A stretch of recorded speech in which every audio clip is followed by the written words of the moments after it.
네, 오늘은 느헤미야와 함께 일하는 사람들의 모습이 참으로 아름답고 귀하게 묘사되고 있어요. 이처럼 오늘 본문을 쭉 보면 하나님의 나라는 홀로, 느헤미야 홀로 아니면 리더 홀로 일하는 것이 아니라 모두 서로 함께 일할 때 이루어진다 하는 것을 오늘 우리에게 아주 특징적으로 보여주고 있어요. 그 이유는 하나님의 사람은 하나님의 속성을 담기 때문에 그렇습니다. 함께 일한다는 건 하나님의 속성입니다. 성부, 성자, 성령, 삼위일체 하나님이 그 신성과 영광과 권세와 영원성이 한 몸을, 한 신성을 이루고 계신다는 것이죠. 세 인격, 성부가 계시고 성자가 계시고 성령이 계심에도 불구하고 한 신격 안에 거하신다는 거죠. 한 몸으로 일하신다는 거죠. 이것이 하나님의 신비입니다. 이러한 하나님의 신비가 오늘 이 땅에서도 하나님의 나라가 이루어지는 곳마다 이런 신비롭게 이러한 협력의 역사들이 일어나게 되어 있어요. 그리스도의 몸된 교회가 바로 이런 신비로운 영적 연합체라는 사실을 우리에게 알려줍니다. 2000년 교회의 역사를 보면은 정말 대도시에 있는 교회든지 아니면 산골짜기 아니면 어느 곳에 있는 지하에 있는 교회든지 어느 것을 막론하고 성부, 성자, 성령이 한 몸인 것처럼 교회의 영적인 리더들과 중간 리더들과 또한 우리 평신도들이 한 몸을 이루는 것을 우리는 볼 수가 있습니다. 오늘의 본문은 바로 느헤미야를 중심으로 해서 이제 에스라, 학사 에스라를 또 중심으로 해서 또 이제 온 제사장들과 방백들 또 백성들이 한 몸을 이루어서 성벽, 무너진 성벽을 쌓는데요. 한 몸을 이렇게 이루어서 한 마음이 되니까요. 52일 만에 이제 그 다음에 나오겠습니다만 52일 만에 단번에 성벽 증축 공사가 마무리가 됩니다. 참 놀라운 일이죠. 이 방해가 없었나요? 방해들이 또 있어요. 그럼에도 불구하고 성부, 성자, 성령이 방해 공작이 있다고 해서 이 땅에 내려오셔서 구속의 사역을 못 하실까요? 하나님은 하나님의 역사를 감당하시듯이 오늘 하나님의 영으로 충만한 하나님의 나라 반드시 거룩한 역사를 감당하게 돼요. 성벽의 둘레가 4마일이라 그랬대. 두께가 1m 정도. 그러니까 상당하죠. 높이가 한 5m 이상을 쌓았다고 그럽니다. 느헤미야는 불과 52일 만에 이런 성벽 재건 공사에 마무리하게 되는데 그 원리들을 살펴보면 첫째가 한 몸 되었다는 것이요. 한 몸, 한 마음이 되는 것. 오늘날도 여러분 사람의 숫자가 문제가 아닙니다. 있는 구성원들이 한 마음, 한 뜻이 되는 것이죠. 하나님의 나라를 위해서 특히 여기 본문에 보면 1절에 보면은 영적 리더들이 앞장서는 거예요. 그때의 대제사장 엘리야삽이 그의 형제 제사장들과 함께 일어나. 그러니까 제일 앞장서는 사람들은 누구냐면 영적인 리더들이었어요. 그래서 양문을 건축하고 특히 양문부터 시작하는데요. 양문은 제사드리기 위해서 양들이 들어가는 그 문이에요. 그래서 거기에 양들이 들어가는 그 문에 연못이 있어요. 그 연못은 베데스다 연못이죠. 그래서 거기에서 양들을 또 씻기도 하고, 그래서 정결한 양들로 이제 하나님 앞에 제사드리기에 들어가는 그 문부터 건축을 시작하는 거예요. 그래서 성별에서 문짝을 달았다 그랬어요. 이건 특별히 하나님의 성물이다 이렇게 생각하고 문짝을 다는 거예요. 왜? 제사와 관련되기 때문에 그래요. 여러분 성벽을 왜 쌓습니까? 성전을 보호하기 위해 쌓고, 성전은 어떤 곳입니까? 제사 드리는 곳이죠. 하나님의 임재가 있는 것이죠. 그러므로 성벽도 성전을 위해 존재하는 겁니다. 성벽이 든든해야 될 이유가 성전이 보호되어야 하기 때문에 그런 거죠. 그래서 이 성전이 보호되어야 될 이유는 하나님과의 소통, 예배, 하나됨 이것을 유지하기 위해서 성전이 필요했던 것이죠. 오늘 저와 여러분이 제일 중요한 우리의 삶에 왜 우리가 성벽을 쌓아야 되나? 왜 우리가 교회를 대단하게 이 어려운 가운데서도 제대로 지키고 우리가 서로 한 마음이 되어서 교회 하나님의 일을 해야 하는 이유가 어디에 있는가? 이것은 하나님의 임재가 계속 우리 안에 공급을 받아야 되기 때문에 그렇습니다. 예배가 중단이 되고 기도가 중단이 되고 말씀 묵상과 말씀 강해 이것이 중단이 되어 보면 여러분 어떻게 될까요? 처음에는 안타깝겠지요. 눈물로 하나님 기도하겠죠. 그러나 이것이 점점 시간이 지나갈수록 우리의 모습들은 영적으로 점점점 나약해지고 세속화되어 가고 나중에는 병들고 예배도 사라지고 기도도 사라지고 말씀이 언제 읽었는지 묵상했는지 모를 정도로 점점 그렇게 변해가는 것입니다.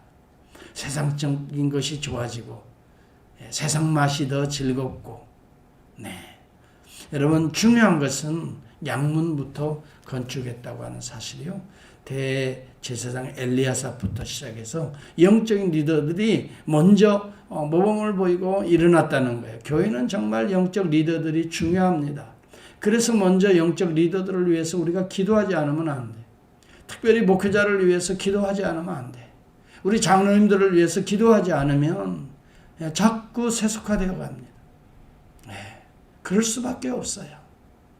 예배가 사라지고 말씀 묵상이 사라지고 교회에서 이 여러분 팬데믹 이 상황에서 점점점 우리가 이 영적으로 약해진다면 우리는 어떻게 될까요? 머지않아 교회는 전멸되어 버리고 말 것입니다. 우리가 알아야 됩니다. 이런 때일수록 우리가 영적으로 일어서야 돼요. 무너진 우리의 기도의 재단들이 가정마다 어떻게 돼요? 살아나야 된다는 거예요.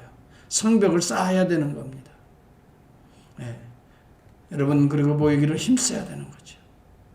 이것을 앞장서는 사람들이 누구인가? 영적인 리더들이라 이 말이죠. 그리고 모든 방백들 함께 되어서 자기에게 맡겨진 일들을 기쁜 마음으로 감당해 나가는 거예요. 여기에 교회가 성장하는 비밀이 있는 것입니다.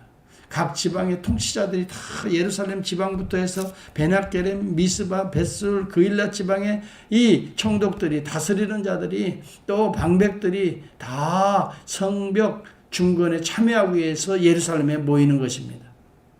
특별히 금장색 향품 장사들은 힘든 육체노동이 별로 필요하지 않은 비교적 고급 업종의 당시에 종사하는 사람들이었을 겁니다. 기술로만 먹고 사는 사람들이었을 거예요. 그런데도 이 사람들이 자기의 일들을 잠시 다 접어두고 먼저 우선 성벽 재건에 힘써야 되겠다고 모이고 있는 거예요. 레위인도 일반 상인들도 다 참여하고 있음을 17절에 보여주고 있어요. 관리의 아들 르바야는 9절에 보면 부와 권력을 소유했죠. 그럼에도 불구하고 대신 일할 사람을 고용해서 일을 대신 누가 내 대신 해주는 것이 아니라 자기 손으로 직접 수고하는 모습을 보여주고 있습니다. 성전에서 가장 천한 일을 담당했던 느디님 사람들 26절에 보니까 자기가 거주하는 성전 망대 주변 지역을 재건하는 모습을 봅니다. 눈에 띄는 대목은 여성들도 참여하고 있다는 거예요. 예루살렘의 절반을 다스리는 이 할로에스의 아들인 살룸이 자기 딸들과 함께 성벽을 보수하는 데 앞장서고 12절에 등장하지요. 여러분 하나님 나라의 남녀노소 불문에 빈부 귀천이 없어요. 권력이 있든지 없든지 나이가 많이 들든지 아니든지 남자나 여자든지 젊든지 여러분 모두가 자기 할 수 있는 일들을 모두 협력해서 다 나와서 성벽을 쌓고 있는 모습이 얼마나 아름다울까 상상을 해볼 수 있어요. 성 안에 있는 사람들뿐만이 아니라 성벽 주변에 있는 사람뿐만이 아니라 원근 각지에서 모여들고 있다는 거예요. 여리고에서 심지어는 2절에 보면 드고아에서 5절 27절에 기브온에서도 올라옵니다. 미스바 사람들이 참여합니다.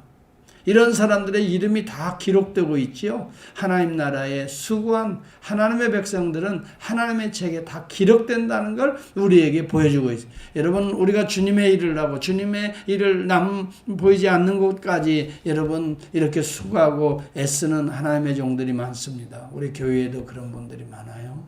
네. 하나님의 책에는 다 기록될 거예요. 사람 보고 일하는 게 아니잖아요.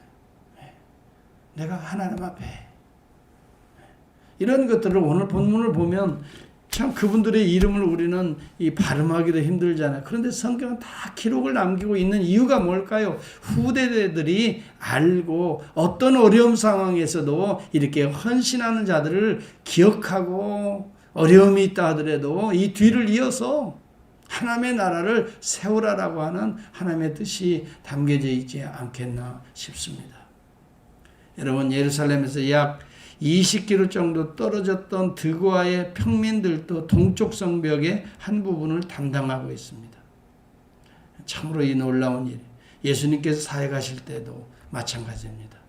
예수님이 사역하실 때 여러분 힘이 있고 능력 있는 자들이 참으로 예수님께 같이 동역한 게 아니에요. 힘없고 나약한 빈부귀천이 없어요. 남녀노소 어린아이까지 다 예수님에게 소외받던 여성들까지 주변에서 예수님께 모여들고 있지요. 한 몸을 이루고 있지요. 주님의 사역에 한 몸 되는 하나님 나라의 특징을 오늘 여기 본문에 느헤미야는 보여주고 있는 거예요. 누가복음 8장에 보면 막달라라고 하는 마리아와 요한나와 또 수산나 여자의 이름들이 이렇게 기록되고 있어요. 당시의 여자와 어린아이들은 이름이 족보에 오르지도 못하는 시대예요. 그런데도 성경은 기록하고 있다는 건 하나님 나라에는 남녀노소가 없다는 거예요. 모두가 다 한 몸을 이루고 있다는 것을 아주 차별이 없어요. 여러분, 사도 바울의 사역을 도왔던 인물들 가운데 여성들의 이름이 참 많이 나와요. 로마서 16장을 보면 여성 명사들이 많이 나오거든요. 그분들의 도움을 받아서 하나님의 나라가 가는 곳마다 세워졌던 거죠. 오늘날에도 보면 한국에도 보면 한국교회가 성장하는 데는 여전도회가 역할이 엄청 컸습니다. 우리 교회도 예외가 아니죠. 남성교회 하나인데 여성교회는 둘, 그렇죠. 이런 걸 보면은 참으로 여성들의 역할이 얼마나 큰가도 알 수가 있습니다. 그리고 또 여기 특징 중에 하나가 자기 집 부근의 성벽을 자기들이 쌓고 있는 모습이에요. 자기 몫으로 알고 내 할 일을 내가 하겠다는 거예요. 내 앞에 있는 성벽이 든든해야 내가 보호받을 수 있다고 하는 자기 책임이 더 강했던 거예요. 그래서 자기 집 앞에 있는 성벽들을 자기가 쌓는 거예요. 시간을 낭비하면서 굳이 다른 지역에서 이동할 필요가 없어요. 자기 집 앞은 자기가 감당해버리면 성벽 건축에 온 가족이 참여할 수 있는 길이 열리는 거예요. 아, 우리 온 식구들이 일어나서 이런 일을 감당했다.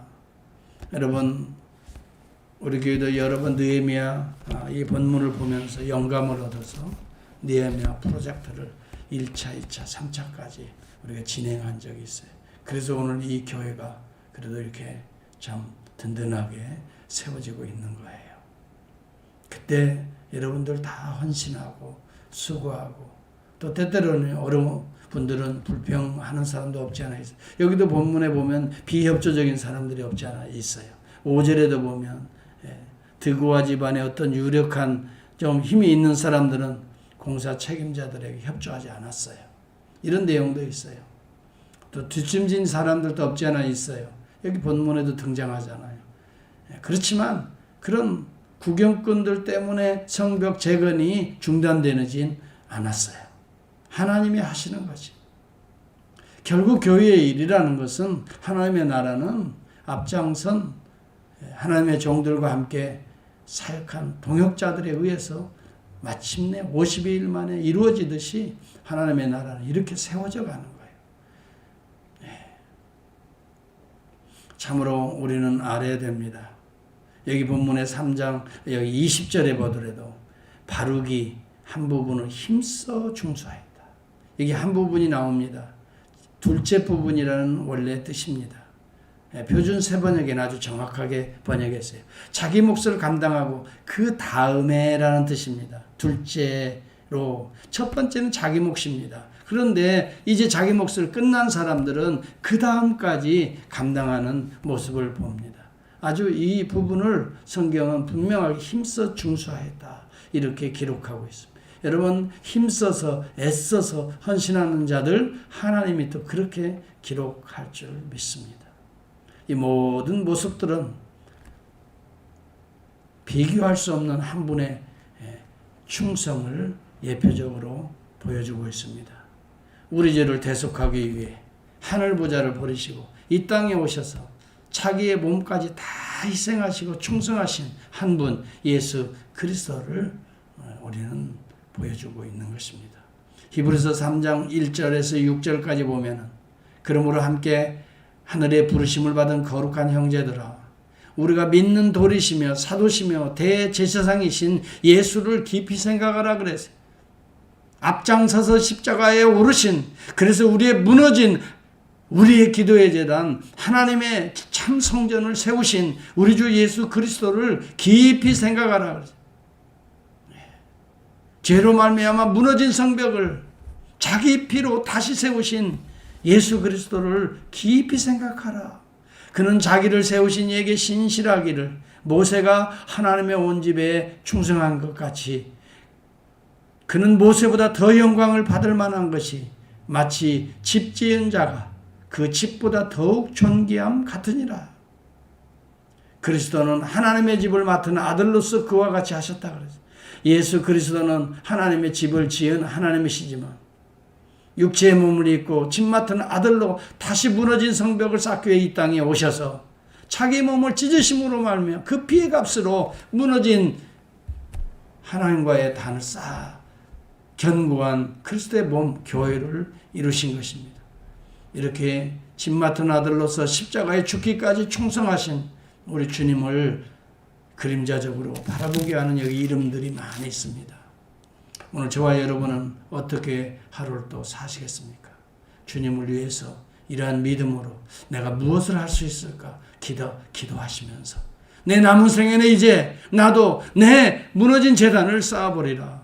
나도 이렇게 한 몸이 되어서 그리스도의 교회의 한 공동체의 지체가 되어서 내가 교회의 한 부분을 감당하리라. 내가 이 목숨 나에게 주어진 내 앞에 있는 성벽은 내가 쌓아버리라. 힘써 쌓아버리라. 내 할 일을 끝났다고 뒷짐지는 것이 아니라 어떻게 되나 보자 하고 여러분 방관하는 방관자가 아니라 하나님 나라에 지금 이 순간에도 성령을 통해서 하나님의 책에 기록되고 있을 이 사실을 우리가 믿는다면 우리는 나태한 상태에 있을 수가 없지요. 오늘도 이 믿음을 가지고 하나님 나라에 정말 벽돌 하나라도 쌓는 심정으로 기도하고 말씀을 묵상하며 선한 일에 교회 일에 충성을 다하는 저와 여러분이 되어야 될 줄을 믿습니다. 기도하겠습니다. 하나님 아버지